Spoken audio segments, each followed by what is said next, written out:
Втора категорија – програми што може да ја вознемират малолетната публика. Се препорачува надзор од родител-старател.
Почитувани гледачи, добро вечер и добро дојдовте.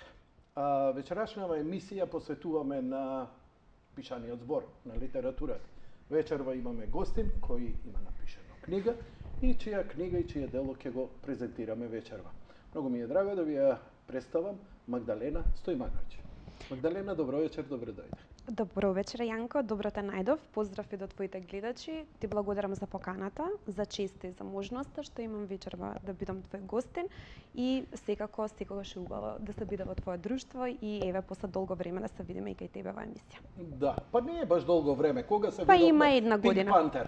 Pink Panther, да, тоа беше година поскоро, ама самостојното моје гостување беше мислам дека од прилика пред една година. Тоа беше поодлепено беше ова со Pink Panther. И погледано со самото Како тоа. се викаше мадам? Оливера Чирковиќ.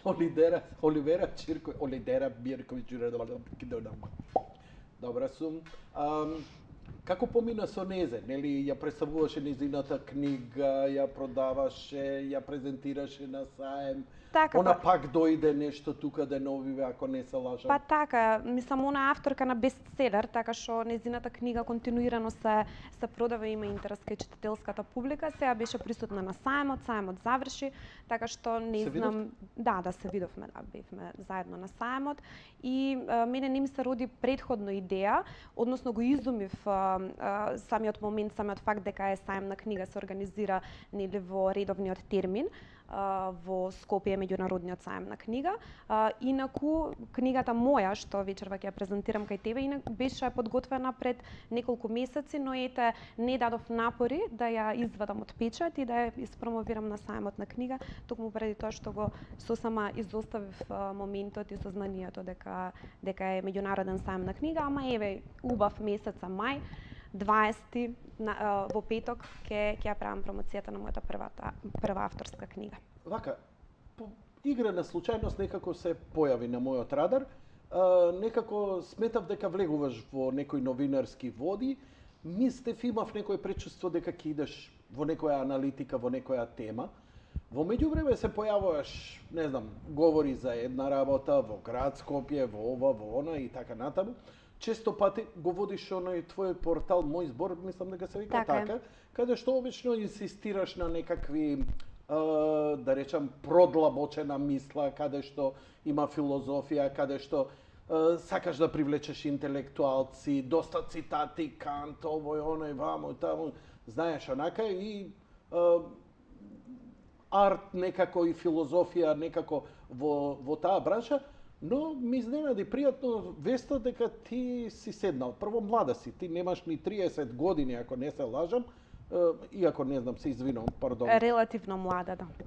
Така што ретко сте у твои години дами да седнат и да пишуваат или тоа се некај врвни таленти. И кажи ми сега, доста ми е интересно со тебе, после сево ова, дали ова пишувањево е само уште еден сегмент кај што се бараш себе, се испитуваш, напипуваш терен каде си најдобро, бидејќи правиш и подкаст, идеш, снимаш за градови, Македонија, Србија, интервјуа правиш и така натаму, и гледам, и тоа е доста интересно и тоа е многу добро за една личност која се гради, особено професионално, да видиш каде, да видиш што и така натаму.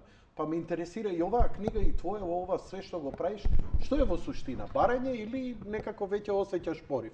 Вака, Јанко, јас ќе открием и пред нашите гледачи мал сегмент од разговорот кој што го водевме јас и ти пред почетокот на емисијата, кога зборувавме нели за монографијата што ми ја најави и оној порив кога чувствувате, само едно утро се будите и знаете дека имате приказ на што треба да ја раскажете. И тој креативен нагон и креативен импулс кој што го има во вас, не ви дава мир, постојано ве прогонува. Мислам, тоа не е некоја абнормална или патолошка психолошка состојба, тоа не е некоја психоза или шизофренија. Едноставно имате нешто што ве следи, тој креативен порив, некогаш е персонифициран, некогаш има лице, некогаш е лик од некој расказ кој што ви се обраќа и бара од вас да ја раскажете приказната која што вие чувствувате. Ако јас сум поборник на онаа теорија дека луѓето секогаш под вдахновение пишуваат, односно под некој занес. Ние сме само медиум преку кој што некоја приказна нам ни се обраќа. Односно, ние сме медиум кој што раскажува приказна што треба да биде чуена. Не сум поборник на теоријата, како што вика Џон Лок, ќе земете палка и ќе бркате инспирацијата ако не ви дојде. Значи, пошто пото да ви дојде инспирацијата да седнете да пишувате. Пишувањето не е дејност која што се планира однапред. Пишувањето е дејност која што случајно и спонтано ви доаѓа. Како и се друго, мислам, пишувањето е само еден медиум каде што тој креативен порив се изразува, се артикулира и добива некоја оличение. Меѓутоа исто така и снимањето или на интервјуа, разговор, живеот, разговор исто така уметност, исто така наука. Мислам, во тоа се вложуваат сериозни инвестиции за да постигнете успешен, убав разговор, да го извадите од соговорникот она што сметате дека е инспиративно и сметате дека треба да се чуе. Сега тоа е прашање на вредносен одабир, односно на вредносен избор, што вие сакате да извадите од соговорникот. Некој сака да извади да го извади полошото или да го прикаже соговорникот во некоја полошо светло, да го изложи на подсмев и така натаму, се заради рейтинг. Меѓутоа има и такви луѓе кои што согласно својот вредносен апарат на тој начин го креираат разговорот кој што сакаат нели со тоа што сакаат од соговорникот да го извадат она најдобрата. Така што она што добро е го сврте целиот муабет на мене, види. Интересна работа. Наместо ја не она го сврте целиот муабет на мене. Добре.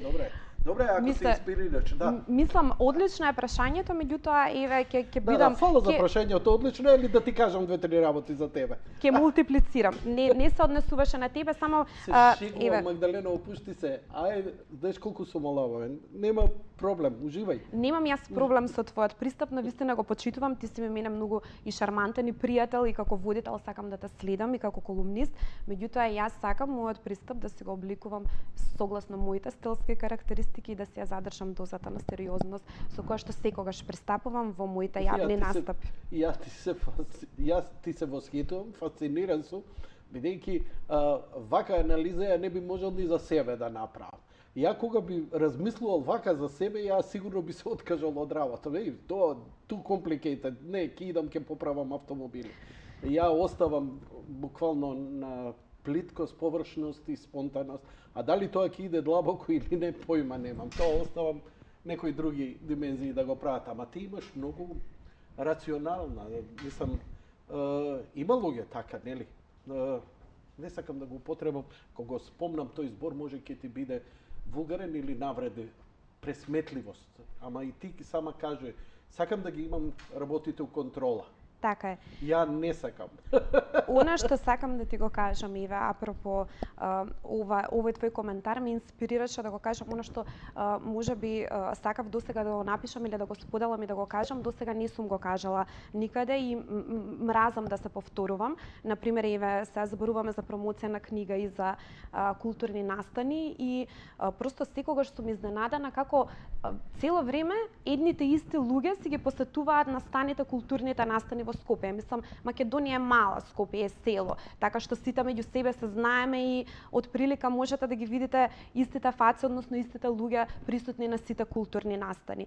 И има еден многу интересен феномен, а тоа е авторите на книгите, еве конкретно ако зборуваме за промоција на книга, го кажуваат на својата промоција на книга она што веќе го кажале 20 пати претходно. И вие ако се видите со истиот тој автор веќе 20 пати, односно тоа ви е 20-тиот пат кога го среќавате, вие ги слушате истите работи. И јас просто сум фасцинирана како на луѓето не им е досадно да се појавуваат на културни настани и на промоции на книги и постојано истиот човек да го слушаат како се повторува.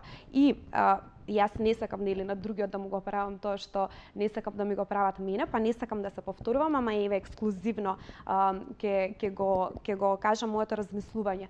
Вредносниот систем на луѓето денеска е обликуван така да ние од нас се бара да бидеме паметни.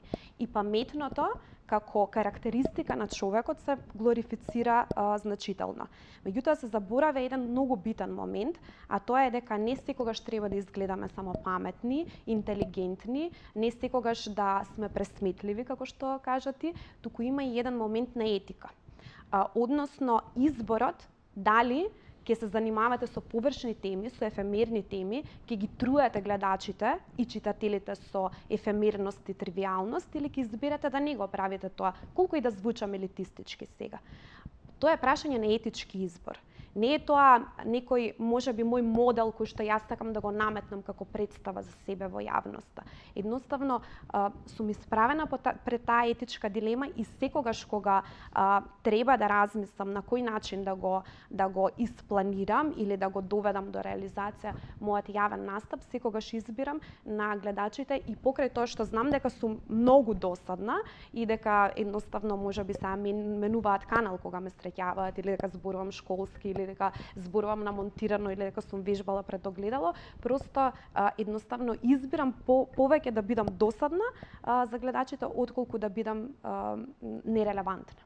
Не, добро е што си се охрабрила ова. На овие години и сега да го правиш, и добро е што го правиш, би било трагедија на 45 години ова да го збориш и да го правиш. Така. Тогаш би требало да бидеш у 3 збора да паѓаат у несвеста. Тоа е она моќта на сублимација и на такво. Знаеш, имаше едно интервју со еден познат музичар, нема да ти кажам кој е, бидејќи го знаеш и другите го знаат, па ќе испадне тривијално, но му доаѓа новинар кој спремен.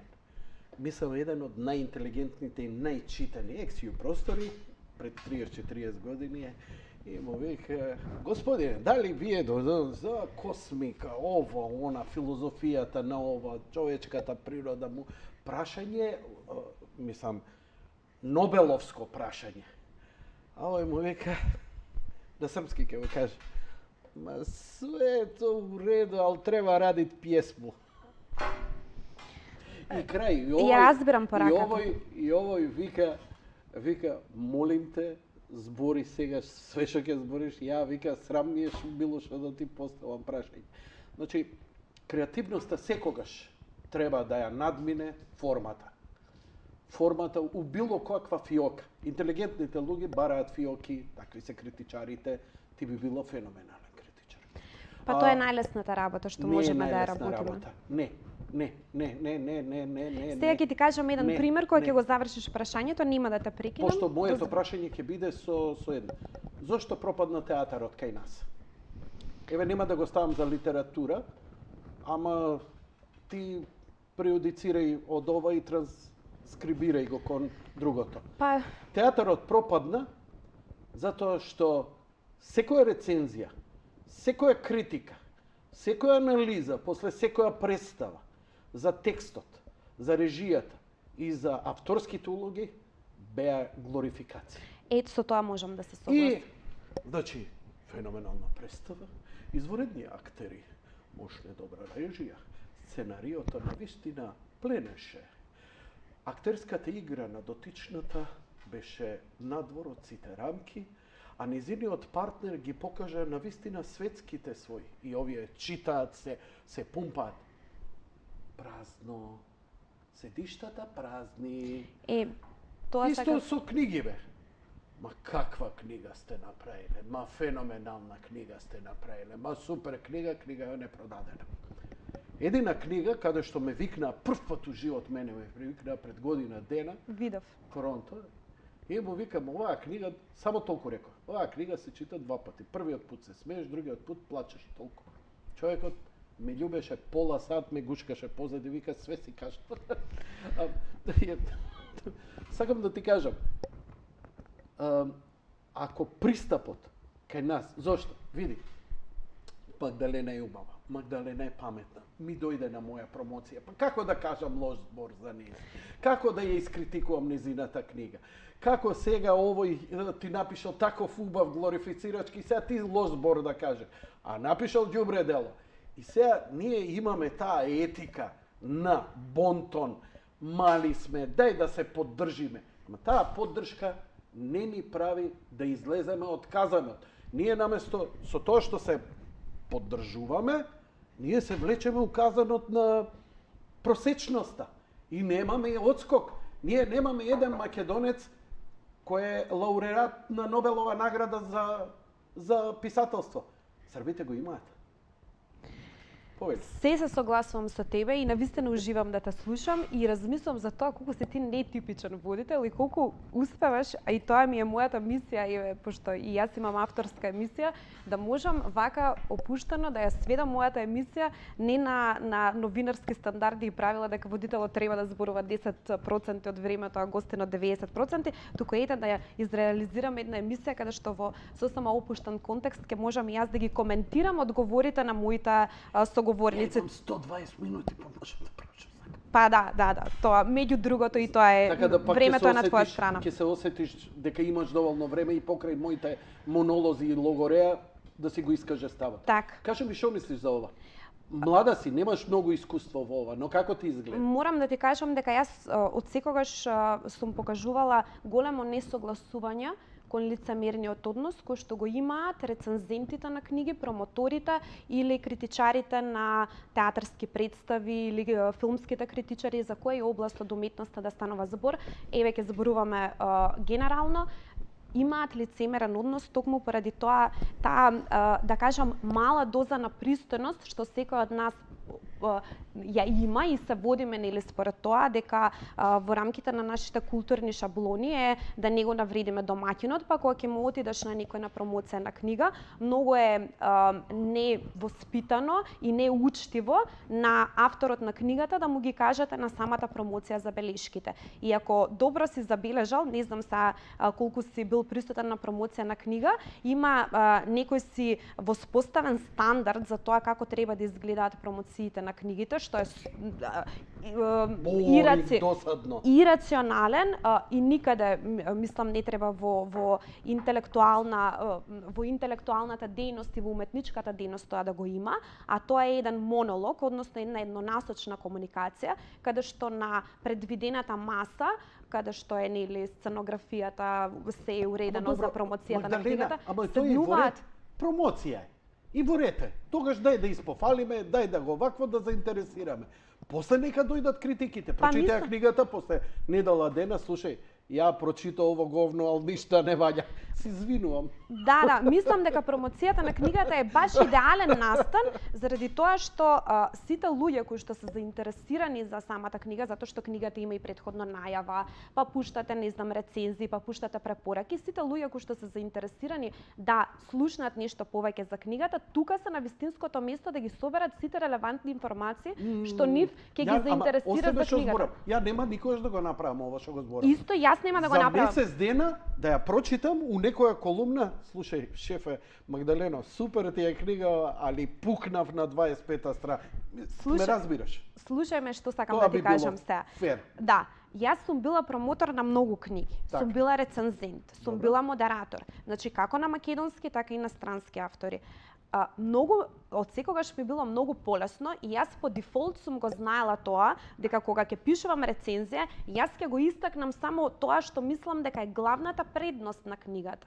или главната предност на делото. Па ја такво интервјуа. Да, некако го кријам тоа кое што искрено го мислам и тоа е исто така лицемерен однос, но мислам дека е некако наметнат, пак ќе кажам, од таа култура на Но ако само се однесува на уметноста, ја, например, за тебе, ја тебе можам да ти замерам што ги закачаш копилјаците у твое мало, што им се дереш и ги тереш да ти купуваат цигари. Ама тоа не е битно за твојата креативност. Карикирам. Ти текнува? Па, Значи, дискутабилно е тоа дали е тоа важно за креативноста и за делото или јас имам дискутабилно, апсолутно. Јас имам поинакво мислење за тоа. Ако човекот не чини или го знаеме како лош карактер, окей. Ма ние збориме за делото него. Има интересна. Добро ли е делото него? Добро е. So, thank you. Да, али има тука една интересна, повторно ќе кажам, дилема и еден раскол кој што се создава. Јас сум поборник на теоријата дека делото секогаш го надживува авторот и дека делото има своја автономија независна од авторот. И историски, ако ги погледнеш работите, навистина е тоа така. Ние не знаеме кој е Хомер. Сме учеле дека Хомер е некој слеп рапсод кој што оди по фестивали, рецитира Илијада и Одисеја. Меѓутоа, денешните филолози велат дека тоа воопшто не е така, дека практично тоа представува колекционерска дејност на неколку автори. Народната уметност, што ние ја знаеме како народна или колективна уметност, таа е колективна по својина. Меѓутоа не е колективна по производство, односно по продукција. И тоа е авторски продукт, меѓутоа проблемот е што ние авторот не го знаеме или сме го заборавиле. Се е прашање на авторски продукт, меѓутоа она што сакам да го кажам е дека делото и креацијата продолжува да живее независно од авторот. Што е поинтата во цело? Уште едно сакам да ти кажам. Ќе дојдам до тоа. Многу сакам да илустрирам со примери за да бидам јасна и дозволи ми те молам да бидам долга, нема да ми правиш шаговите досадки на должината на моите воведи и на моите примери, остави ме само да се доискажам, те молам. Исто така сакам да кажам уште еден пример. Секогаш во филозофијата најсвеж е примерот за Мартин Хајдегер. Мартин Хајдегер според мене тоа е мојот омилен филозоф и мојот омилен автор. Тој е автор на книгата Битие и време. Тоа е вонвременско дело. Мислам дека не може да се повтори ниту за илјадници години. Меѓутоа, сите го забораваат фактот дека Мартин Хајдегер, кога нацистичката партија во Германија дојде на власт, тој стана ректор на својот универзитет и правеше сериозно насилство врз својот професор Хусарел, спиеше со студентки, сексуално ја злоупотребуваше Хана Аренд и така натаму и така натаму. Сите тие аспекти од неговата личност стојат. Сега, јас кога ќе земам да го читам Битие и време, ако го гледам како независно дело од авторот Мартин Хајдегер, јас можам да се фасцинирам.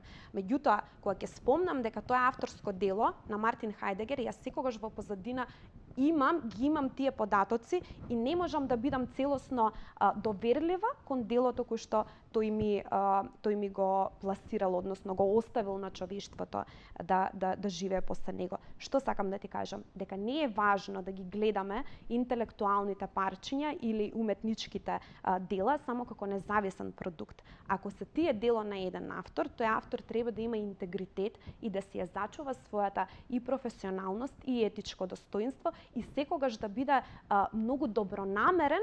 Ако ти не си добронамерен спрема твоите читатели, еве, например, јас како автор, како можам јас како може читателите мене да ми веруваат дека она што го пишувам во книгата, колку да е тоа вистинито, колку да е тоа најпаметно, ако добронамерноста отсуствува, тогаш мојата книга не треба да има место под читателското небо. Ајде сега да искористам една таква синтагма, популарна и клише.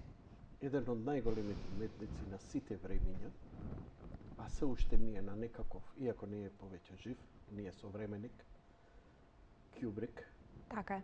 Едно од најголемите ѓубриња како така човек што постои. Така. Казал по луѓе и по личности. Така. Тек да видиш како се снимени врвните дела на кои паѓаме у несвест. Но и покрај тоа што се го дознав дека бил ужасен, одвратен, социопат, намерно си живувал и ги кршел личностите за да извади уметност од нив, не ми го намалува неговото дело. Толку е големо неговото дело, што не ми е важно па да ги застрелувал ако требало на ова. Значи, прашање, колку е таа временска дистанца? Дали ова што го збориш за 1000 години, како го рече авторот германскиот? Хајдегер. Хајдегер. Дали за 1000 години некој ќе се занимава со тоа Хајдегер шо бил или со делото? Апсолутно, баш тоа го кажав, баш тоа го потенцирав, дека делото ќе остане да живее после авторот. Меѓутоа, како да кажам, Треба временска дистанца?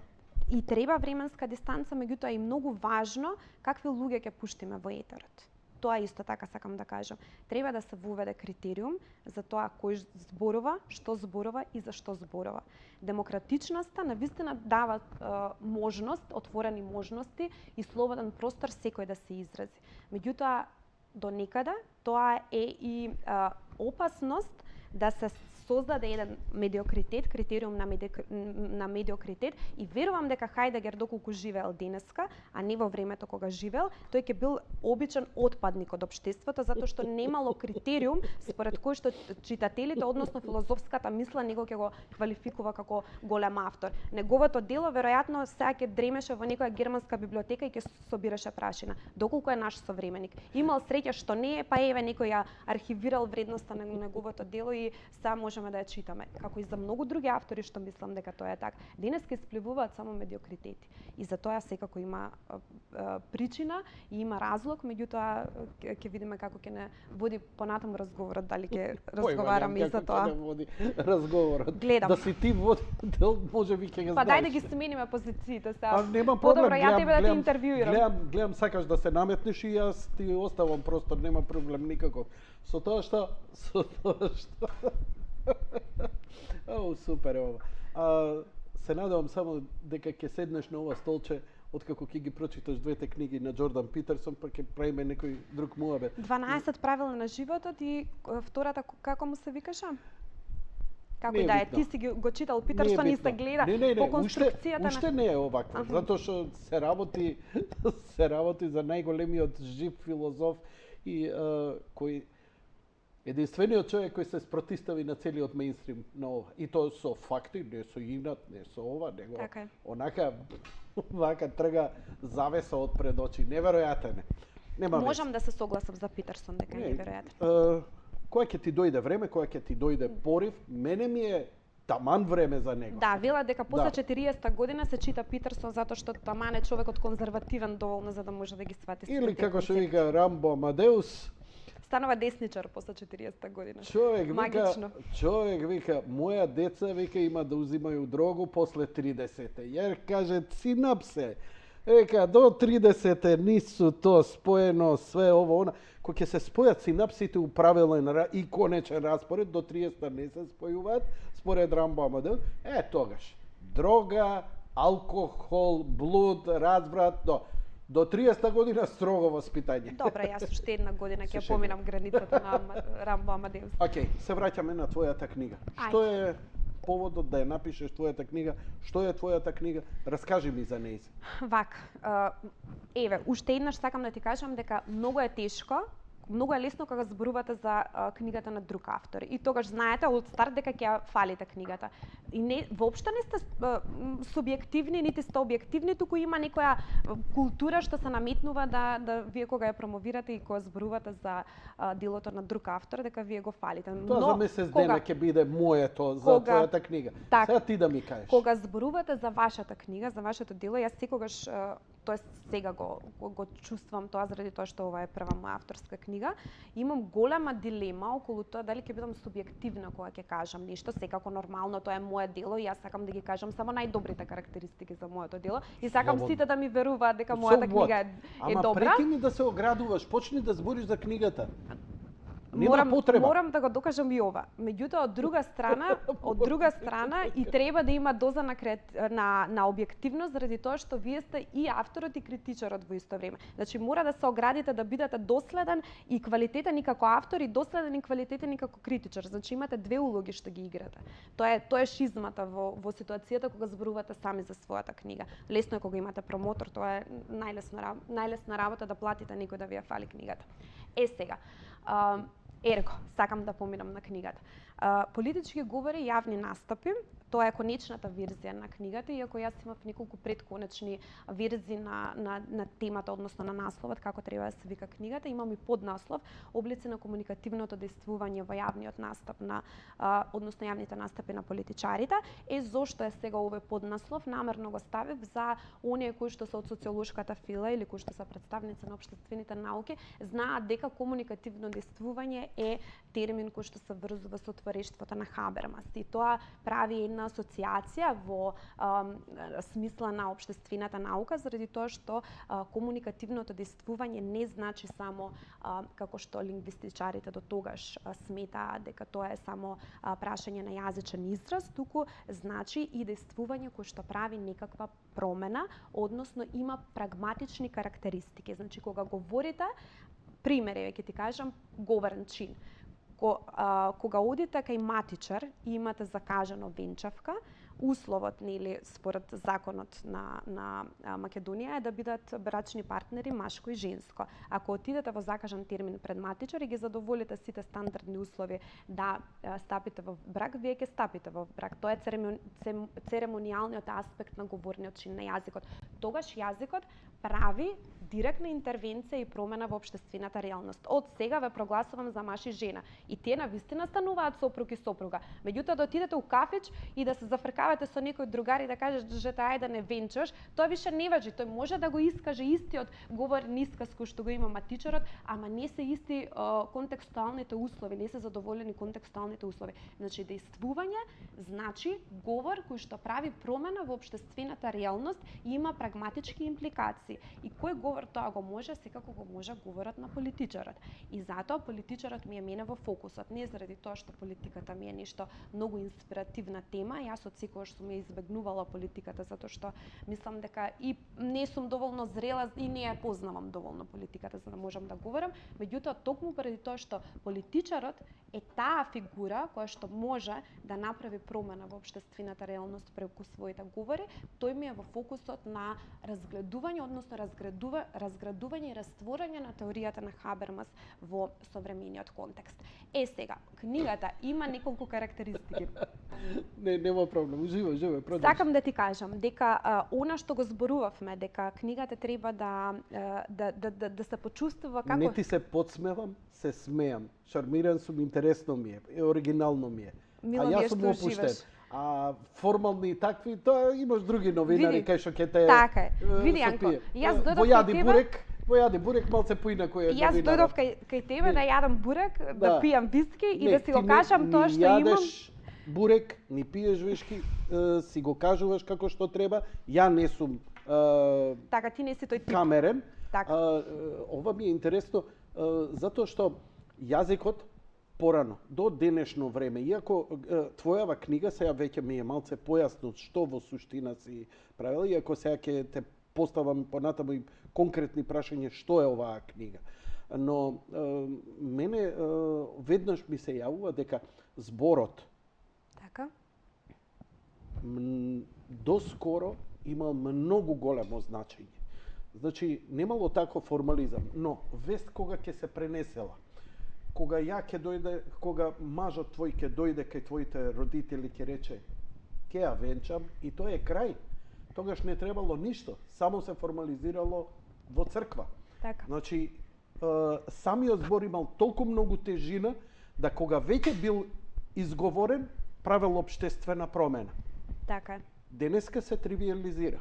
Со социјалните мрежи ние денеска имаме тотално разводнување на било каква изјава, па дури и од политичарите.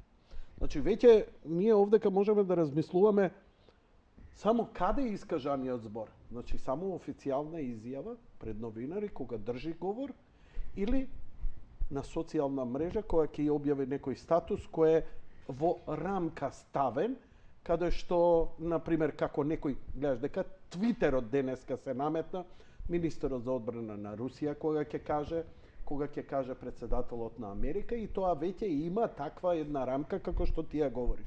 Но све друго станува толку разводнето, толку небитно, па го кажав тоа, па го мислев, па го не мислев, па се хейтаме, па ова, па она, така на. Што е книгава твоја во суштина?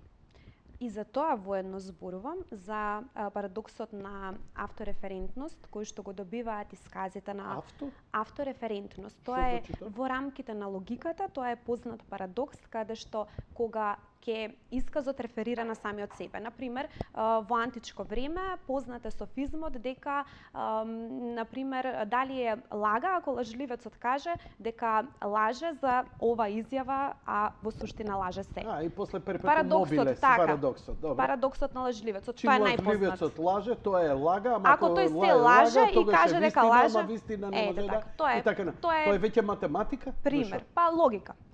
Тоа се учи во курс по логика. Меѓутоа може исто така да се примени на математика. Така е. Што сакав сега да кажам? Тој парадокс на автореферентност кој што се применува, односно својството што го добива самиот збор, поради тоа што има многу отворени можности изјавата на еден човек да се коментира. И толку добива полиферно значење да на крај нема никакво значење. На крај завршува во апсурд. Можноста секој да ја коментира изјавата, и тоа е на некој начин, да кажам, слабоста на демократијата. Не слабоста на демократијата. Демократијата е добра сама по себе доколку се има демократска зрелост и доколку се има идеја за тоа што се коментира. Одговорност. Така е, одговорност. И социјалните мрежи си го направија своето. Меѓу другото се занимавам и со феноменот на начинот на кој што социјалните мрежи го формираат јавниот дискурс денеска. Тоа е само една посебна тематска единица во книгата Политички говори и јавни настапи. И еве најавувам кај тебе во емисија дека следната книга најверојатно ќе се занимава многу посуштински и многу подлабински со прашањето за влијанието на социјалните мрежи во формирањето на јавниот дискурс. Затоа што веќе границата на ако феминистките во вториот бран некаде се бореа дека приватното е јавно и дека не постои прашање кој што треба да се третира како приватно, пред се мислејќи на насилството кој што го трпат жените во рамките на семејството, и за тоа се молчи и за тоа цело време се зборува дека тоа треба да остане во четири ѕида. Сега мислам дека не постои таков аспект од човечкиот живот што е приватен, баш поради влијанието на социјалните мрежи. И тоа се одоброволува. Тоа веќе не е прашање ниту на притисок и надворешен механизам на контрола и надзор, како што велеше Фуко. Тие создаваат механизмите на моќ. Фуко, Мишел Фуко. Тоа е познат филозоф, не е ни битно, меѓутоа јас морам да кажам за гледачите кои што го следат ова што го зборувам, дека тоа не е моја автономна и автентична изјава, значи не ми паднало мене на памет и не сум толку креативна да го смислам тоа, туку правам асоцијации на некоја референца која што ми е позната. Не мораш да се повикуваш, ја ти кажувам слободно, како искусен, не мораш, ако користиш некого, да го цитираш изворот од каде ти е. Тоа ми е, да кажам, Ослободи се. Стандардизација академска, заради тоа што јас имам обврска кога пишувам есеи да ги напишам на крајот референците и да направам цитат, па така размислувам. Едноставно тоа е прашање и на навика и на долгогодишен креативноста ќе ти излезе повеќе. Па има простор за се.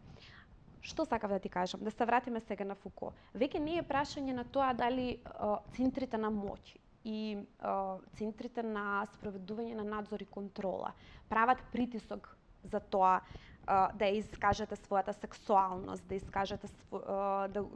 го искажете својот политички став, да го искажете својот социјален статус, за да имаат контрола, или државниот апарат да може да направи некаква статистика врз база на која што ќе може да креира политики или да предлага одредени политички програми. Тука е прашање на толку доброволено да сите ние доброволно си ги објавуваме и сосема на несвесно рамниште си ги поставуваме и личните фотографии, и приватниот живот, и многу често си ги искажуваме нашите политички ставови со потполна отвореност на една платформа која што е воопшто не е сериозна и која што првичната намена не е да служи за тоа, меѓутоа злоупотребата оди до тие граници да ние комплетно се предаваме на сликата што ја создаваме за себе на социјалните мрежи. Ние не живееме во нашето јас, во нашето вистинско јас. Ние живееме во она јас кој што ние го создаваме на социјалните мрежи. И не знам дали си забележал колку луѓето повеќе се трудат моментот кој што го проживуваат наместо на будистички да се препуштат на моментот и да ги добијат сите можни искуства и впечатоци од тоа што го живеат во моментот, патување да речеме, или откривање на нова дестинација. Концерт душа. Или Наместо концерт, да значи уживаш сите у со моментот, он камерите сме. снима. Сите бидејќи сме ако- со камерите, со така е. камерите. Мислам и на по-базични А настани. денеска ако се сетиш, ги паметиме оние концерти кај што сме немале камера, кај што не сме снимале. Најубава забава. Го осеќаш секој момент што си го преживал. Дали е тоа за концерт, дали е тоа за патување, дали е тоа интимен момент, дали е тоа дури и храна.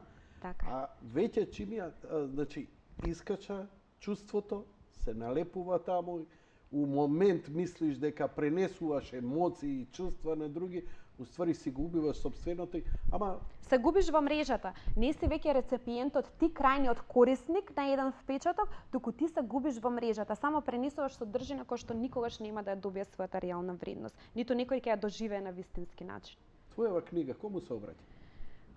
Пред се обраќам на политичарите, Аха. затоа што може да се користите и баш рецензентот мој професор доктор Јова Кекиновски Тоа беше има интересно кога видов дека Кекеновски е рецензент. Паметен човек е. Да, во рецензијата има споменато едно место дека можеби книгата може да се примени како прирачник за политичарите, затоа што е така посувопарна, нели, има како се митологизира стварноста во политичките говори, профилот на политичарот во јавните настапи, комплексот на супериорност, комплексот на инфериорност, па ги користам тука теориите на Адлер да покажам дека некои политичари воопшто не се само уверени и не ја зборуваат вистината, туку постојат длабоки психолошки мотиви, доколку примените метод на психоанализа кој што покажуваат дека тие во суштина се само исплашени, дека практично станува збор за свесноста за сопствената инфериорност која што ние сакаме на под која било цена да ја прикажеме како наша супериорност. И тоа е многу интересен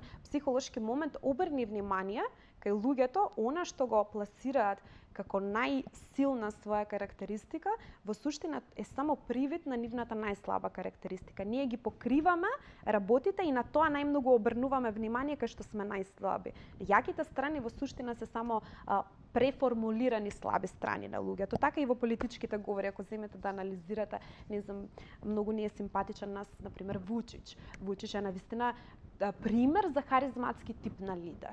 И во литературата социолошка можете да најдете нели харизматски тип на лидер, како изгледа, карактеристики според Макс Вебер. Тоа е, мислам, многу одамна веќе познато. Тој ги има сите карактеристики на харизматски тип на лидер и кога ќе застане пред говорница, вие му верувате. Меѓутоа, доколку примените, повторно ќе кажам, знаење и методологија од психологија, од психоанализа, пред се од психоанализа, пошто Јадлер е психоанализа, ќе видите дека во суштина други мотиви се тие кои што го инспирираат такви одговор кај политичарот. Многу повеќе, а не му се верува, а треба да му се верува на скромен политичар кој што е потполно несигурен и кој ќе излезе на говорница и со целата резерва ја дава изјавата, затоа што се преиспитува и кај него работи рационалното. И неговиот мотив не е да ја стекне вашата доверба во смисла да ви го продаде митот. Тој е несигурен во стварноста, како и повеќето луѓе. Луѓето не сакаат вистина, Магдалена. Народот, гласачите не ќат вистина. Гледачите не ќат вистина. Гледачите сакаат да чујат дека се во право.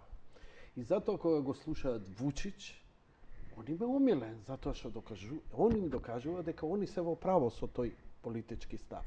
Или, например, кога го некој популарен тип овде која ќе седне и кога ќе збори, он шо клецал, он шо идел, шо... Табе управо е, супер е човекот. Обратната психологија може би е за деца, а може би и стварно треба да се примени на политичарите. Интересно е ова размислување. Мислам дека ќе ја прочитам. Не мислам. Убеден сум дека ќе ја прочитам. Нема да ти правам лице, затоа што ретко немам време да ги прочитам. Имам така, читам 4-5 Она што книги. посебно тебе ќе ти се допадне, знам што. Баш ме интересира да го видам тоа, затоа што може би, знаеш, бидејќи не гледам дека од тебе ќе прочитам нешто креативно во смисла ликови, драматуршки, нешто внатрешно интимно, туку еден академски поглед на една работа Сувопарно, за скроз. која, ама може да ми биде мене баш за тоа што користам, затоа што си барала референции, затоа што се користиш авторитети и така натаму и сублимираш. И наместо јас да се мачам, да копам па да дојдам став, можам да употребам твојата книга па да ми помогне нешто. Но интересно е што во целава работа, кога се искача на ова, влегуваш во една академска фела, влегуваш во еден позатворен круг. Очигледно е дека таквиот труд не може да помине без пофалба, затоа што е реален труд. Затоа што се ноќи, затоа што се гледа дека е прочитано, затоа што се тука цитатите кои покажува дека е правена анализа и сето тоа. И тоа е магистрација, тоа е докторат, тоа е научен труд. На некој начин, јас сега разбирам дека твојава книга на некој начин е повеќе научен труд, каде што ти се обидуваш да обликуваш еден форма, еден аспект од општеството и општественото делување во еден научен труд. И тоа те фрла во академски води. Комотна си таму? Одлично прашање и еве баш дури ми го поставуваше, размислував за мојот одговор. Можам да се согласам со тоа дека ми е некако побезбедно да се затворам во академските кругови, да користам академски јазик и да се чувствам разбрана таму. Меѓутоа мојата намера кога ја пишував книгата не беше таа. Можеби импликацијата ќе биде дека јас сум премногу по академски стандарди сум ја пишувала книгата. Меѓутоа мојот мотив не беше тоа. Јас напротив бегам од академија, бегам од затворени кругови каде што луѓето меѓу себе комуницираат со своите книги. Тоа се на институт 6 луѓе, вработени што редовни, што вонредни професори, што доценти, се пишуваат книги што меѓу себе си ги читаат. И никој надвор од академската фела нив не им ги чита делата. И тоа е поразително и тоа е жалосно. Има преубави книги, меѓутоа никој не се потрудил како тие книги да ги доведе до рамниште на популарен јазик, за да секој обичен читател кој што ќе се заинтересира за прашањето на политиката, а ние сме сите нели обкружени со политиката и сите се занимаваме со политиканство и сите имаме свој став и у кафана и на социјални мрежи и слободно ги изразуваме својот став, меѓутоа треба пред да го изразиме својот став и да се описмениме, не во смисла да се описмениме ние да бидеме попаметни коментатори или да се расфрламе со терминологија, туку едноставно да не бидеме жртви на манипулација. Тоа е целата работа, да не бидеме изманипулирани и да не бидеме ние само топовско месо за да речам некоја привиден антагонизам кој што треба да се води помеѓу политичките центри на моќ. Океј, си ја смири совеста да ти кажам, нема да ти успее, затоа што народов попрво ќе одбере тривијалност, попрво ќе одбере површност, попрво ќе одбере јадипурек, одошто да одбере емисија во која длабоко ќе се анализира форум за интелектуално размислување. Ама тоа е, светот е таков.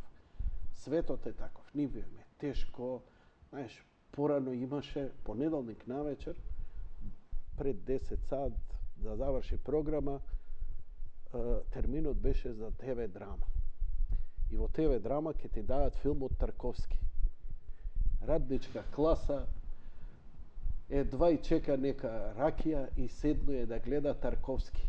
И нема што да прави, мора да го изгледа Тарковски. Како да му објаснам дека облеан е со злато, дека е преточен со божествена благодет, он сања за некоја сисата певаljка, не ме гњави со ова, едва и чекам Лепа Лукич да ја видам. И тоа е шизофренијата на светот, шизофренијата на светот, дали луѓето ќе еволуираат? Не, неќе да еволуираат. Пак велам, со ова обратна психологија ние можеме да ги манипулираме и ги манипулираме, после они се лутат. Политичарите се доволно лукави да ги манипулираат и да ги злоупотребуваат. Ама ти не рече така. Па кај си бе да ме прочиташ, бе, пријателju? Кај си да ме прочиташ? Има говор на тело, има. Ама ти рече вака, па гледаш, 300 знаци има каде што ти можеш да преюдицираш дека тој е психопат и дека ќе ти зарие нож у грб. Ние се разочаруваме од луѓе, од пријатели, од роднини, а камоли од политичари. И ние никако како цивилизација не успеваме да развиеме така наречен одбранбен механизам да она што ни прави детериорација, она што е ние се понашаме како Да нема утре. не тоа само како стари баби со деменција. Како да не сме прочитале, како да не сме виделе, како да немаме искуство. Човек инстинктивно кога ќе застане пред некого, ние како деца, кога ќе застанем како помлади, и јас се обидувам тоа да го имам, кога ќе застанам. Аха. Оваа ќе ми биде жена. И тоа не го знам, нема ни мисла. Едноставно те влече, се действуваш, Го разбирам се радуваш. моментот. И тоа е за љубов, тоа е емоција. Ама тоа се исти енергии кои можат да се применат во работа, во пријателство, во професионален фокус и така натаму. И сега ќе излезат книги, ќе идат мене ме зезна, ало бе, велком, па 2000 години се дешава ова, не се дешава од вчера. Кај ти у ДНК-то? Нашиве го имале вака, бе, кој тој лош човек. Знаеш она како ќе на мирис, на поглед, на трзај, на некој на некоја мимика, на гиме. Ние чекаме некоја сервирање. И нормално нема да ја читаа твојата книга, нема да научи. Пак ќе се појави некој Заев, некој Вучич, некој оваков, некој онаков, или некој Путин или Бајден или што ти ја знам, и ќе ги манипулира. И ќе седиме со прстот Но добро е. Знаеш ја што би бил среќен? Да ја напишам таква книга, знаеш зошто?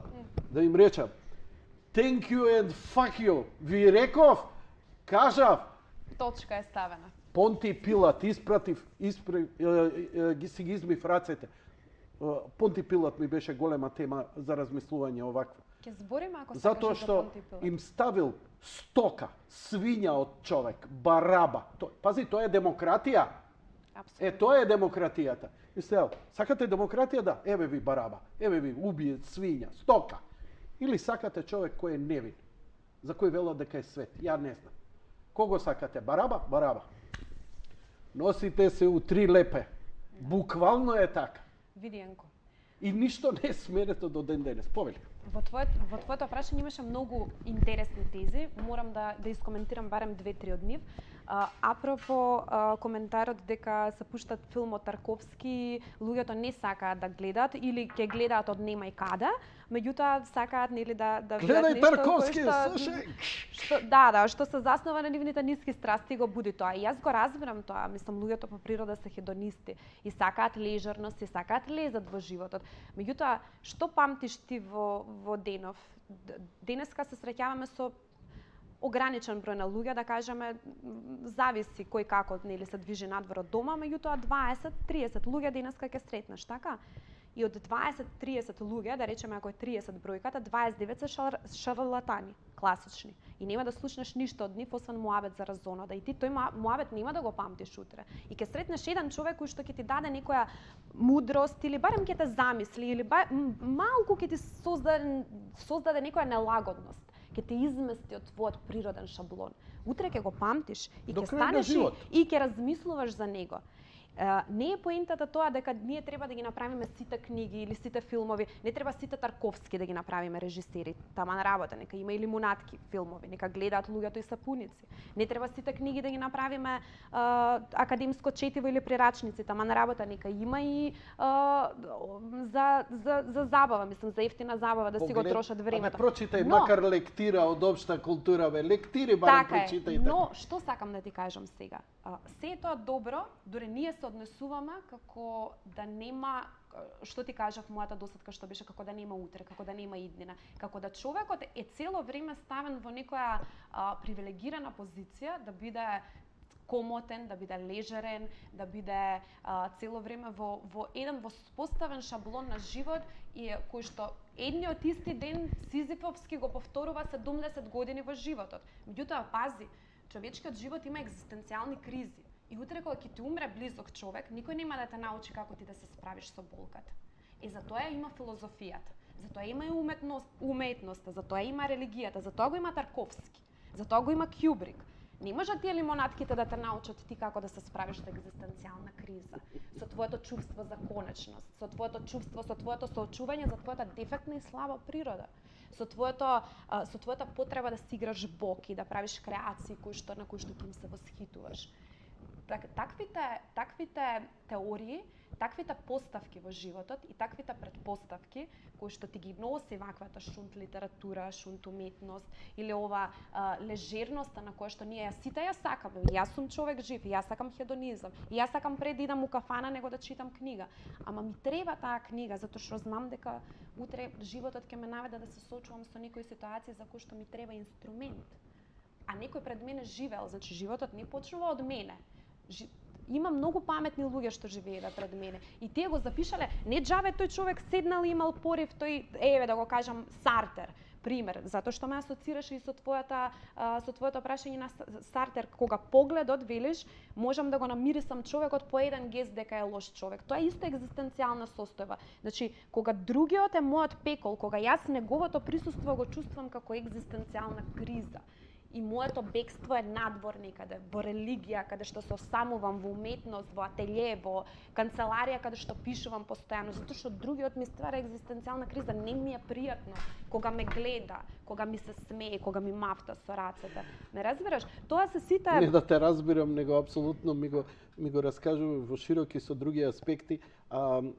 Зигмунд Фройд, кој вика, ние не се занимаваме, вика, да се соочиме директно со стравовите, ние, вика, човештвото се занимава со мелиорација.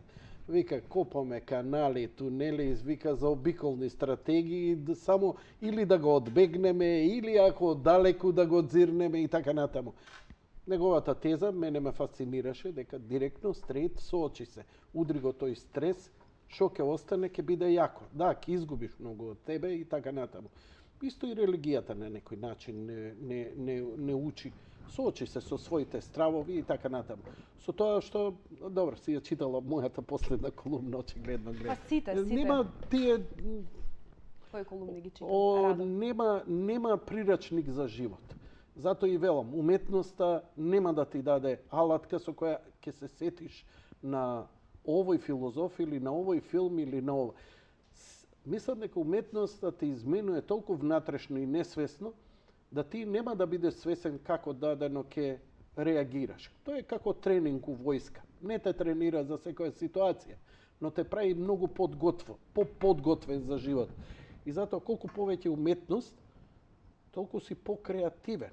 А ја велам, дода и добра доза религија, затоа што единствено место кај што се учи за љубов е исклучиво и само религијата. Така е. Затоа што нема уметност, нема област, нема институција кај што ние децата ги учиме на љубов.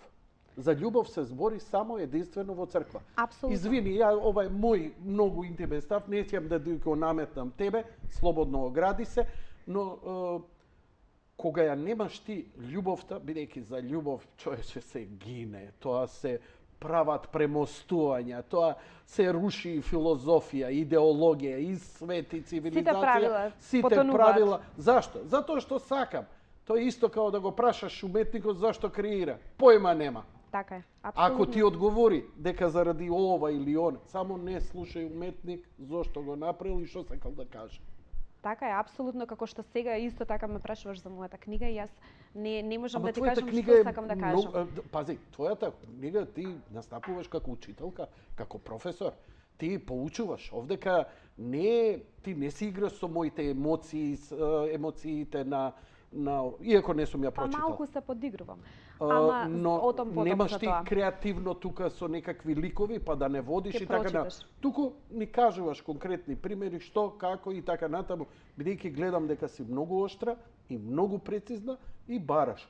Луѓе, преземете си одговорност. А тоа е, мислам, најголемата филозофија која имам изгубено како човештво денеска и затоа кога викаат абе што ни се дешава? Абе немате одговорност бе луѓе. Никој не си понесе собствена одговорност за собствените дела. И све ја бараме. Кај овој, кај тебе, кај овој, кај оној. Доскоро ја бев на мет. И ти си крив, и Јанко е крив после. Човек, веруваш ли дека ја имам и ги чувам како принт скринови да ги оставам на едни генерации, едно 30-40 писма кај ми вика ние како држава сме у лајна затоа што има луѓе како тебе. Супер, викам. Океј, и го чувам ова. Лудило. Да, како епитаф вака ќе се ги залепам на каменот кој ќе оди вака да ме чита. Мислам, супер што се смееш и убаво што имаш таа позиција. Мене стварно не ми е за смење. Мислам, ми доаѓа онака солза да пуштам, ама не од драмски ефект, туку стварно заради тоа што за жалење се мислам такви примери. Што сакав да ти кажам? Многу ми даваш многу инспиративни коментари и сакам да го искоментирам тоа што го кажа. Се еманципира мислата. Многу е важно, како што кажа ти, да има институција или да има инстанца некоја како што е религијата што учи за љубовта. И таа една убава форма на љубов, таа сеопшта љубов, агапе или љубов кон се, не е филија, не е еротска љубов, само љубов кон спротивниот пол, туку една сеопшта љубов кон постоењето, кон Бог, кон неговата креација и така натаму. И многу е убаво децата и луѓето да се изложуваат на таков вид на едукација за да се ја еманципираат мислата. Не треба да оставаме се да биде на нагонско ниво, на ниво на инстинкт, па да правам проценка на несвесно рамниште, сега дали ми е нешто допадливо или не ми е допадливо, на естетичкиот суд, на судот на пријатност, ме разбираш? Тоа се се релативни работи кои што се подложни на промена низ текот на времето. Но кога ќе ја еманципираш мислата, кога ќе ја рационализираш, тогаш размислуваш на едно ниво на ниво на општи принципи и на општи закони. А законите во етиката и во религијата важат во универзални ситуации. И затоа суверенитетот врз универзалноста и врз општите закони ги има религијата и филозофијата, не науката. Знаеш зошто? Затоа што се обраќа секому. Така е. Затоа што ти докажува дека љубовта како единствена енергија врз која почива цел универзум, на која се надградува све ова ние што го правиме и го збориме. Основата кога ќе отидеш, ја ти зборам сега на научна основа, зборам за кванти, зборам за Хајзенберг. Хајзенберг е прекрасен, он прв ги наслутува тие работи, ама што отвара, он не е свесен што има отворено. Така е. Дека постои некоја енергија на вибрација која никој уште не може да ја најде и дека е врз која основа постои се ова во универзумот. Не зборам за материја и не материја и така натаму. Една енергија ја имаме сите, ја има цел универзум. Тоа е енергија на љубовта. Ама љубовта што е? Љубовта е само збор. И сега ако го кажам ја љубовта, они го мислат брак, они го мислат ерос, они го мислат за работата. Не бе брат, тоа е севкупна енергија. Апсолутно. Тоа е гориво. Тоа е све што движи. И сега ти ако станеш свесен дека имаш, како што целиот универзум, ја имаме таа енергија и имаме таа слобода на избор што сакаме да правиме. Ќе пишувам учебник, ќе бидам креативен водител, ќе бидам најдобра мајка, ќе бидам баба која ќе сади кромит, ќе го исклучам мозокот и ќе сакам. Како вика Бред Пит во Адастра, последната сцена. Го имаш гледано? Го имам гледано филмот, не се сеќавам, ќе ме потсетиш сега на последната Последната реплика. сцена, Бред Пит кога поминува се, ликот главен кога поминува се враќа на земјата, изгледај го филмот. Тебе ќе ти Сум се го допадне. гледала одамна, меѓутоа не се сеќавам на репликата. Од сега ќе љубам и ќе сакам. Точка. Тој беше заглавен во вселената, во внутри беше Татко многу му го време. бараше до космос, Татко му го да бараше, отиде. така беше. И му вика ќе барам нешто на другој светој. Он доаѓа до татко му символ Така е. на некој И татко му умира при средбата, олицетворение. нешто, така беше. А тоа е некој олицетворение на Бог, па као вербата во Бог, па нема. Абе, дечко, имаш љубов, тикво зелена, врати се на земја и живеј затоа што дали ќе бидеш ваму или таму, под земја над земја. Ја имаш енергијата што сакаш да правиш. Види, може да не се согласам со тебе во една работа. Не Само можеш. не можам да кажам Може, дека слободно. кога се зборува за љубовта како енергија и за таа севкупното учество на енергијата во секој човек, па нели спомнавме на ниво на квантни единици дека тоа е некоја вибрација која што сите ја чувствуваме, меѓутоа не објаснива појава, некако ми има магиски елементи целото, тоа некако пагански ми звучи, али види, многу е битно и христијанството што прави. Гледам дека за тебе имаш една икона. Сега, зошто постои иконофилството во православната религија и воопшто потребата да се персонифицира Бог, односно Синот Божи. Тоа е потребата да се артикулира идејата за љубовта. И таму, дури во религијата има потреба да се персонифицира и артикулира идејата Што за љубовта. последно машти ти купи? Може да не одговорам на тоа прашање? Па добро, парафразирај го, да речеме, чанта. Ајде да речеме, чанта. Зошто го направил тоа? Затоа што има потреба љубовта да ја материализира. Има потреба да го направи тоа. Ке знаеш дека те сака? Ке знам.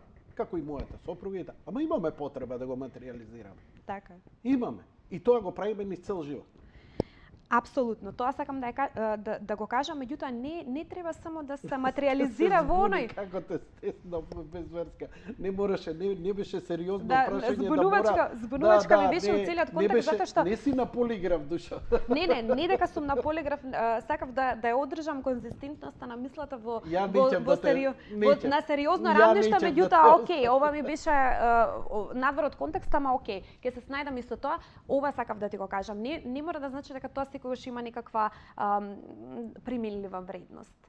Работата преку која што ќе ја покажеш љубовта. Не мора тоа да биде чанта, не мора тоа да биде часовник, не мора тоа да биде некоја нужда која што ние сите имаме, или не знам, да покажеме социјален статус, или да покажеме дека носиме бренд, или не знам, да се пофалам дека маш ми купил убава кола, ме разбираш, и да се пофалам која марка е колата. Туку сакам да ти кажам дека самата идеја да се артикулира па дури на символичко рамниште. Мислам, иконата, што ја гледам сега, таа нема материјална вредност. Таа е на материјал поставена, меѓутоа незината вредност е многу повеќе символичка. За тоа ти зборам, за манифестирање на идејата за љубовта на рамниште на символичко, на рамниште на разбирливо, на рамниште на попипливо, на повидливо. Мене ми беше идејата да ти објаснам дека ова све што го збориме во суштина, кога збориш за љубовта, гледај колку она може да биде филозофски, математички, научно, филозофски, сложено, комплицирано. Едвајте следам. Толку имаш академско знаење, воопшто онака. Ама идејата е што тоа истото, со истото ниво, една проста особа, неписмена, исто го доживува. И она ќе го има истиот третман, истите кванти во вечноста. Па сега ти и ми го тоа е фасинантното и тоа е у суштина основата. Што сакав преска да ти кажам. Ја имаш енергијата и можеш да правиш што сакаш. Сакаш да се издигнеш како најголем филозоф, уметник, лидер или било што, или сакаш шатдаун да направиш, да идеш у манастир, никој да не знае, на твојот, како што прават монасите. Кога ќе умре монах, нема име презиме. Нема ни запис. Ништо. Он не сака ништо. Ништо од личноста. Да се ослободам. Сакам у енергијата на љубовта да влезам. А може ли мала дигресија да ти дадам? Слободно. Зашо прашаш? Енергијата е универзална. Јас се согласувам со тоа дека енергијата сите имаме, енергијата на љубовта. Ајде да кажеме, ќе го нарекуваме тоа, односно љубовта ќе ја нарекуваме енергија. Меѓутоа, начинот на кој што се сака, односно начинот на кој што се покажува љубов, исто така е ствар на маниризам кој што има суштинско значење. Некој покажува љубов со тоа што ја тепа жена му. И жена му мисли ако не ја истапа денеска дека не ја сакаме, разбираш? На некој тоа им е начин на кој што покажуваат љубов. Не, тоа не е слобода, тоа е губење на слободата, тоа е исто како наркоманот кој ќе рече имам право на избор. Што имаш право на избор? Да земам дрога. У моментот кога ја зема дрогата, он го изгубил правото на избор, бидејќи љубовта значи слобода. Значи апсолутна слобода. Љубовта не може да екзистира во рамки и во граници. Она само може да има одговорност према неа. Она не препознава бој, не препознава разлика, она се губи себе си. Како ја викам обично, нема поглупо створење на светот од заљубен маж. Зошто? Затоа што ги прави сида. Не му е битно. Го има фокусот, го дал како Дали на Гала. Дали, кога ја видел Гала, била девојка на неговиот најдобар пријател, не можел да се ослободи од мислата дека таа е жената и таа е неговата муза. знаел дека општествено тоа е забрането, дека го навредува својот пријател од детство, најдобриот пријател, до толку не можел да се воздржи, ги следел низ Париз, ги луркал како лудак, на крај побегнале на Зурниот брег, овој од немајкаде земал се соблекол гол, се намачкал со бои и правел дадаистички движења и ова, значи ништо артикулирано, да вика гала јас те сакам или ова. Дадаизам, влегол апсолутен дадаизам и танцувал пред нивната куќа. Гала искача и у тој момент веќе го напушта и останува со Дали до крај на животот. Абсурд, Монти Пајтон, надреализам чист, ама љубовта ја се препознале. Ни интелектуално, немало грам интелектуалност во себе ова. Види, она што можам да ти кажам од перспектива на жена, што жените сакаат. Жените ја сакаат таа доза на лудоста. Да, и мислам искрено можам да кажам, навистина кога машко ќе се доведе у ситуација да направи еден таков гест, мислам тоа е стварно, ако за ништо друго барем започи, да му даде шанса, што се вели. Така што можам да ја разберам. Гало ист пример има во историјата, Данте и Беатриче, само што Данте е малце по-прибран, нели? Тој никогаш немал никаков контакт со Беатриче. Таа била жена на некој друг маж, тој ја гледал случајно на Малце не прошетка. знам за таа работа, бидејќи е голема Многу временската слична, дистанца. да. Но ова е современик, ова се Не сум го хронологија која е позната, следела, да. и ова е фасцинантно, пошто Дали ми е омилениот, заедно преку Гледам него по ми се... часовникот што Е така. Све каже све тој асоцира, часопис. да. Све е тука. Да. Све е тука. Ке пишуваш ли? Што ќе правиш ти у животот со себе? Тоа е, Појма не. види, појма немам. Одлично. Затоа што не се третирам себе како проект. Одлично. Одлично. Не знам кога ќе заврши, не знам кога ќе почне, не знам Има што ќе луѓе, почне. има луѓе кои се многу строго определени, дисциплинирани и им успева во животот. Има луѓе кои им треба таа слобода да се пробуваат. Те гледам, доста се пробуваш и ти го кажав на почеток. Водител, те не знам за градови, те не знам за ова, те се појавуваш, те видов на изненадување, зашто беше со Данела Арсовска, градоначалникот на Скопје се појави и држеше говор зашто беше Меѓународна трибина за родово базирано и семено наследство. тоа. Од каде тебе те одбра и што говореше ти таму? Јас бев например? организатор на таа трибина. Браво. Так, тоа беше меѓународна трибина со граѓански здруженија од Србија, од Белград и граѓански здруженија од Скопје кои што се занимаваат со заштита на жртви од семено и родово базирано И наследство. ти ова го Јас го организирав, инициираш? меѓутоа јас не бев говорник затоа што немам искуство со работа или со жени жртви на семено наследство, меѓутоа го водев, бев на некој начин модератор и така бев мост, контакт помеѓу сите граѓански здруженија и луѓе кои што беа говорници на таа трибина. ова не е мала работа. Нема да почнеш да ми се восхитуваш, ке ми стане навистина непријатно. Далеко од восхитување, туку знам колку мене ми е мачно да организирам, мене ми е мачно мојве да ги организирам, да почнеме емисија, не па за нешто Па друго. добро, тоа еднаш се случило, па ќе видиме. А Кога понатаму. Добро. Мислам ќе видиме. А дали си ангажирана во тој процес токму на таа тема нешто и ти лично? Така е, сега организирам исто така меѓународна летна школа, меѓутоа таа не е намената Не, за конкретно те прашав за насилство врз жените. Да, за тоа почнував да се ти кажам. извинувам. Да, значи намената е летната школа за студенти на тема родово базирано и семено наследство и мобинг на работно место исто така вклучив.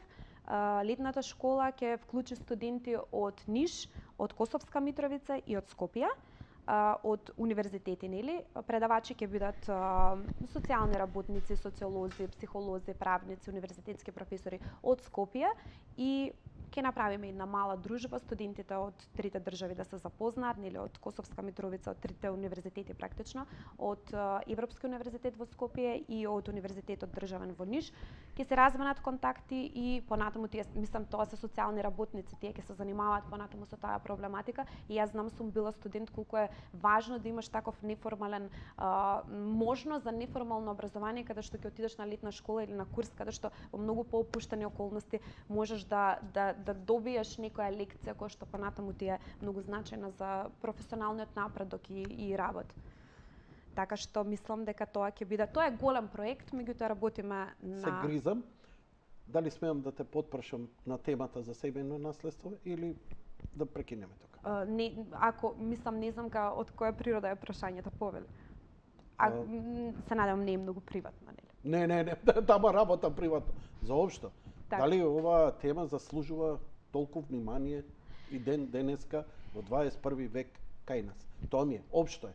Па види, Дали треба сега да ги стиснам забите и моиве опуштени стомачни мускули со сало добро обложени да слушам дека Балканот и натаму е Балкан, каде што ти едно спомна, нели? Некогаш љубовта се манифестира и преку ќотек. види, ја немам ништо против луѓе кои што својата сексуалност на садомазохистички начин сака да ја А не, прикажат, тоа е друго. со консензуалност не збориме за Да, тоа. тоа е не, консензуално. збориме Збориме за насилство. криминал Ако е тоа и насилство. Е вака. Мислам дека види, јас сум човек кој што не се движи во кругови, да кажам, јас потекнувам од патриархална и конзервативна средина, меѓутоа моето блиско обкружување, моите пријатели се прилично луѓе кои што ете така имаат некои современи, да кажам, вредности, сметаат дека насилството е погрешно во сите облици. Меѓутоа и кај нив можам да го приметам тоа, да го забележам тоа кај моите пријатели, дека самиот систем на социјална интеракција и на комуникација што се води, ја има дозата на насилство. Например, се покажува љубов преку навреди или покачен тон, например, дури да се води расправа, дури да се има различно мислење, може да се води диалог. Меѓутоа секогаш се оди на тоа и кај себе јас тоа го забележувам, дека кога сакам да го кажам својот став, без да ги почитувам правилата на водење на здрав диалог, ја го повишувам тонот. Мислам, тоа е научено однесување, тоа е модално однесување кој што се манифестира. Јас го имам на идентификационо ниво на база на несвесно, тоа од мене искаше. Врати се, маж малтретира жена. Не е само маж. Види, мислам, јас Родово насилство. Збориш и виз верса. Да, родово И насилство тоа го има и многу. за мажи, и за жени, и за деца, и врз деца има насилство. Мислам, да не се лажеме, само што децата, кутерите не можат да пријават и не можат Колку да е се... сериозна оваа ситуација? Па, мислам дека е сериозна, треба да работиме уште на искоренување на тие, не можам да кажам патриархални односи. Тогаш ќе ми пратиш луѓе во емисија со кои малце ќе збориме подраматично и по... Види, тоа ќе биде на 20 јули, така што до тогаш ќе се слушнеме секако, ќе ти пуштам секако гости за емисија, меѓутоа да знаеш дека не е тоа сега за скоро, Збориме туку за... социолози, психолози. Така е, универзитетски професори. Сега јас денеска ја пуштав поканата до луѓето кои што сакам да ги викнам во својство на преведувачи, така да немам појма каква ќе биде агендата и кој од луѓето ќе се пријават да бидат преведувачи, меѓутоа кој да биде, ќе ти проследам. Од нашиве. Наши, да. Ќе ти проследам контакт. Баш од најнашите се овие баш. Кога е промоција на твојата книга? Режија даја книга, браво. Ја око, мони скоко, види браво. Да. Ово Многу ово се нема ни агилни. удрачево.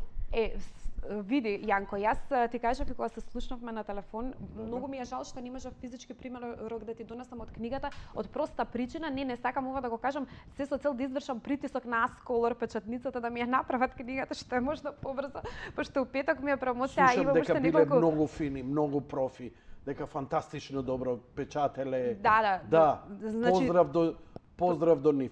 промоцијата ќе им ја правам, ама онаа позитивна реклама, не ова негативна. Промоцијата е во петок сега? Во петок е промоцијата во 20 часот, Република 14:15, тоа е она поранешно Ред кафе. Сите кои што искачале у аеродром, биле у близина на аеродром, знаат каде е поранешно. Гет кафе, па Ред кафе, тоа беа едно до друго кафулиња. Да, секако. Добро, како и да е. Мислам ќе ти пратам ќе ти пратам локација Одлично. на Вибер ако не знаеш. Па ќе објавиме овако. Ќе биде општо или ќе биде со покани или општо за Не секој општо, кој ама ти имаш лична покана секако. мерси боку. Туку... А гледачите, кој е заинтересиран, мислам ако успеав јас со овој мој денешен разговор односно приказ на книгата да ги заинтересирам, што чисто сумњам дека го направив, слободно нека дојдат во петок во 20 часот во Република 13:14 на мојата промоција промоција на Еден книга. да дојде да се убедила вечерва, си завршила работа. Како не? И јас Еден знам да колку е дојде. тешко. Јас знам колку е тешко да го одржиш вниманието и на гледачите и на читателите да ти исчитаат цела колумна. Обично тоа ако не се интересни првите неколку реченици, а ти како можеш да поентираш на самиот војот? Мислам, војот треба да те упати. И луѓето сега ќе го прочитаат војот, не е интересна колумната, знаеш ништо. И џабе ти што си поентирал и што си направил супер поента на крај, ама никој не те чита до крај. Тоа е. Мислам, таква е читателската и гледачката култура кај нас. Слушај, шармантна си, симпатична си, камерата е сака. Ние сме мала бара пуна крокодила и тоа стари крокодили едните исти и убаво освежување, колку и да некој се слага или не, убаво е стварно промената. Па и твојот различен дискурс и така натаму. И ја би сакал да те гледам во што е можно повеќе анализи, да идеш во што е повеќе маргинални или тривијални или па мејнстрим работи, навистина би било интересно, така додека не се сетат другите да почнат да те употребуваат и да те канат, бидејќи стварно сме заситени. Или е Јанко, или е Петко, или е Станко, едните исти. Знам и ти кој проблем го имаш со гости на оваа тема. Така е, така е. Мислам, многу Ти честитам уште едно за книгата. Да, те молам, завршниот збор. Слободно, опширно, колку сакаш, имаш време, што сакаш и колку сакаш да кажеш, повели. Ништо, само да ти кажам, фала ти многу. Не знам какви се твоите импресии, како ти се чувствуваш, меѓутоа јас мислам дека направивме убава емисија, барем ја така се чувствувам, дека сум добре дојдена и пријатно се чувствував и едноставно успеа, ти си единствениот водител и ова е единствената емисија каде што успеа малку да ме опуштиш. Обично јас го имам тој ригиден пристап, доаѓам у емисија, си го кажувам тоа што сакам да си го кажувам, завршувам работа, значи нити се опуштам, нити користам жаргон, многу внимавам да користам сленг, не кажувам работи кои што не сум ги однапред предвидела. Прилично сум пресметлива околу моите јавни настапи, а еве кај тебе успеа да ме опуштиш и мислам дека ми се допадна тоа. Ми се допадна тоа, моето издание опуштено вечерва кај тебе. Што би рекол Тито, волим све што воли млади.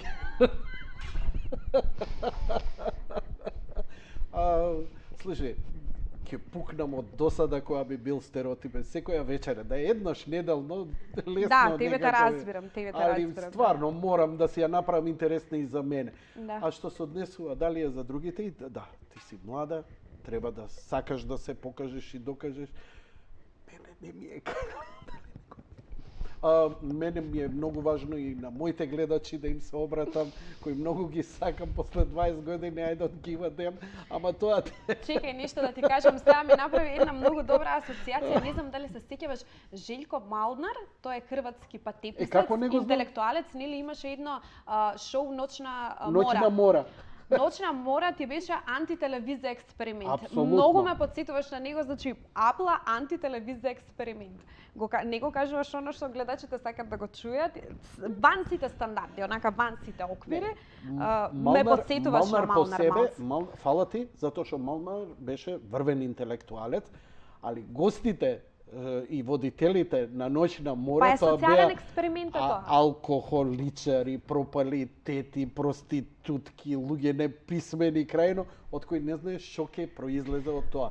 И мислам дека само трендот ги има зачувано некои Да. тие овакво. Сум Појма гледала нема. нешто Добро. на Офнет, да. Океј, фала ти за Малнар, Ноќна мора, така, али добро. Ме потсети малце на Малнар. Мислам тоа е социјален експеримент. Човекот си прави забава од тоа. За себе се прави забава, на гледачите им е тоа интересно затоа што тие ги доживуваат озбилно и он покажува како еден подпросечен лик можеш да го направиш најпопуларна фаца у мало. И сите да сакаат да се сликаат со него и да го препознаваат и да го викаат во емисии, да му даваат улога на водител и да му даваат улога, не знам, на новинар, само заради тоа што е популарен и он покажа како телевизијата, како еден проект од подпросечни луѓе прави популарни луѓе на кои што сите се восхитуваат.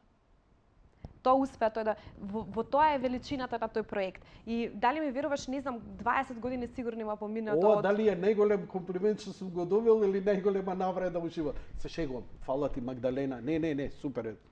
го искарикирувам Јас само искрено си ја споделив својата Thank you very асоциација. much. Не Мислам морате- тоа е уметност, тоа е Драго перформанс, ми не е е тоа што ништо си толку навредливо.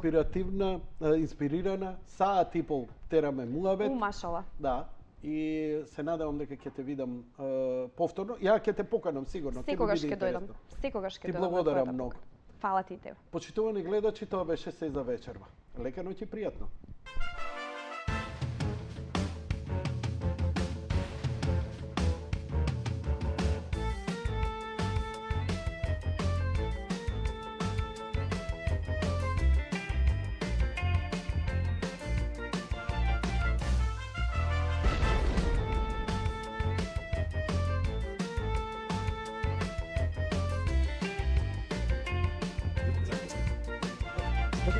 Со во тоа со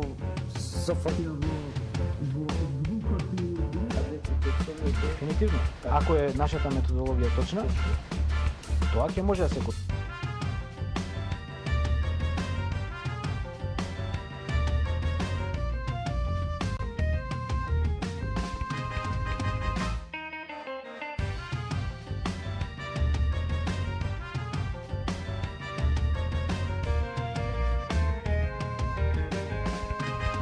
Воопшто мене ми изненади оваа ваша изјава дека Ние слушавме коментаторот од светско првенство. Добро.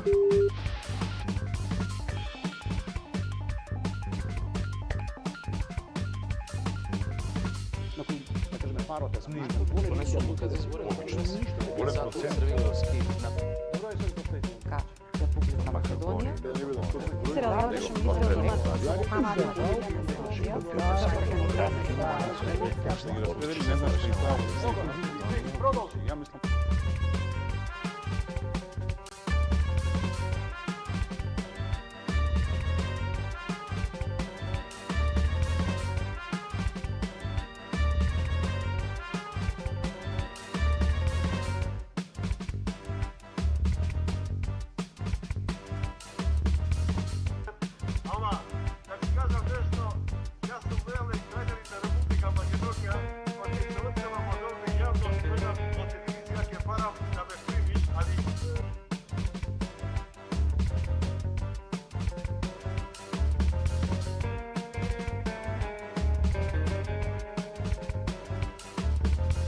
Ќе се проложи сервис и сепорт и поддршка и хардверски и софтверски апдети све. Ќе се дојде да си ја купиш играта пример за PlayStation 4, доколку имаш петка си миња дополнителен патч, кај што си ги апдейтува работи да изгледаат малку поар. Требаше да се преземат додека пред да се дојде до 800-900 на ден. Едниот начин за тоа нешто е ние да го оталотвориме. наоѓање на некое средно решение кое што би можело да ги задоволи и регионалните интереси, но и стратешките интереси на големите сили.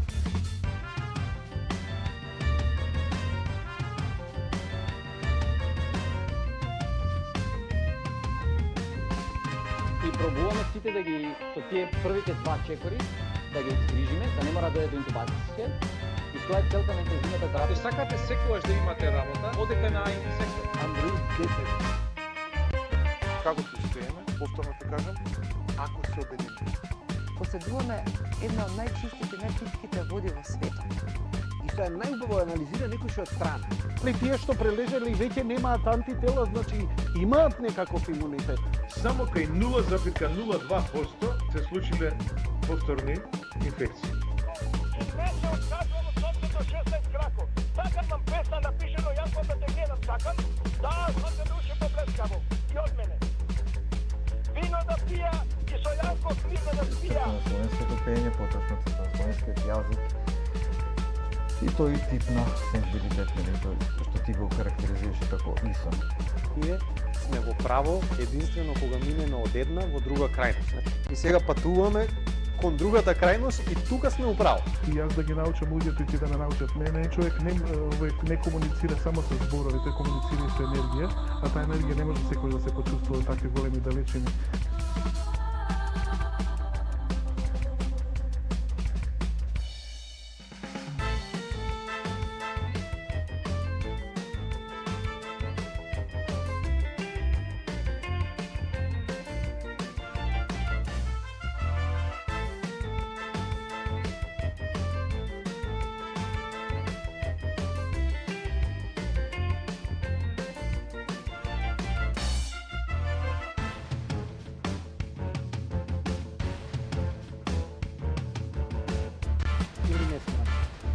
Nemam.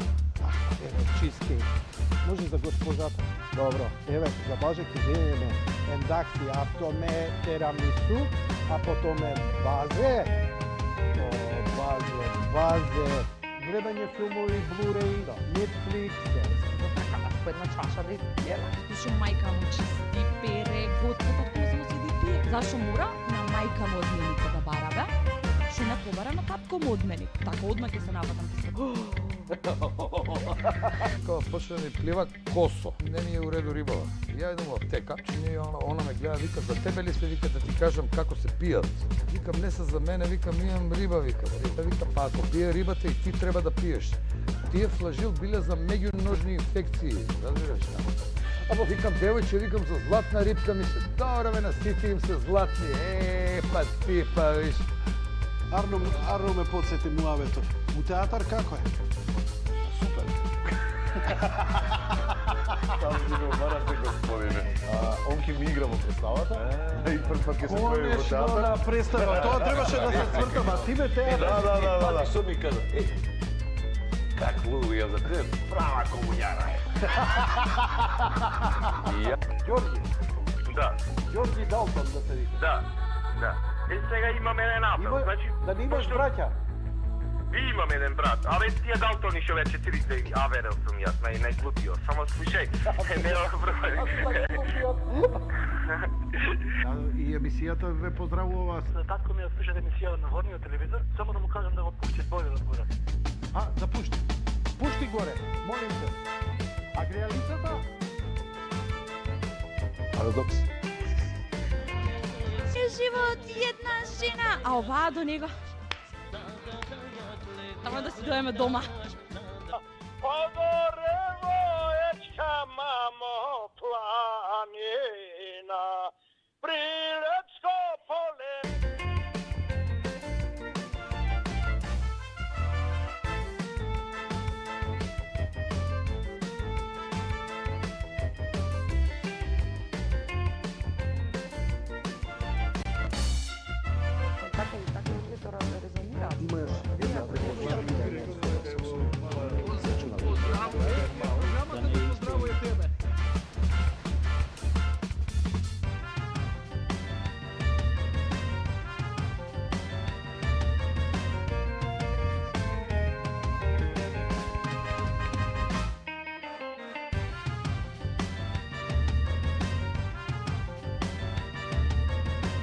Почитувани гледачи, тоа беше се за вечер.